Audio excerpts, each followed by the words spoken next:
Some of the most influential members of Chile's economic, political, and artistic community arrive at the Palestinian Club in Santiago to take part in a fundraiser for victims of the war in Gaza.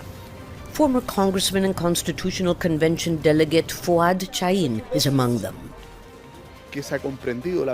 In Chile, people understand that this is not a religious conflict with Israel as some claim, but rather between an occupying power that is looking to carry out ethnic cleansing and an occupied people.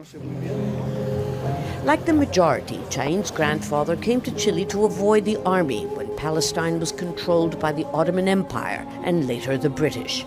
Some crossed the Andes Mountains on donkeys from neighboring Argentina. The vast majority came from Christian communities. Today, they're among the wealthiest in the country.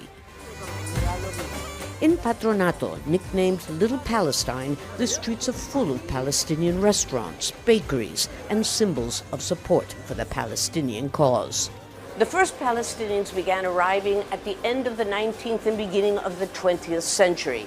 Then, in the 1990s, a new group arrived. And finally, in the last 6 years, more Palestinians, this time mainly Muslims, have begun coming here for the obvious reasons.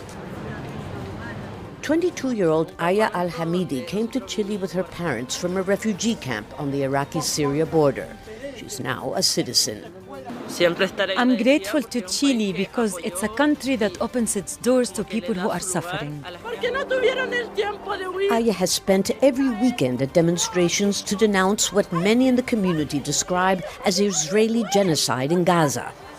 Like Aya, Chile's former women's minister says Chilean Palestinians never forget their roots. My grandmother always told me, never forget Palestine. We have the mandate and that responsibility. You really feel that, I ask? Every day of my life, and especially during a time of crisis like this. A crisis that seems to have no end, which is why the largest Palestinian community outside of the Middle East is sticking steadfast to the cause of those thousands of kilometers away. Make sure to subscribe to a channel to the latest news from RDZ World News.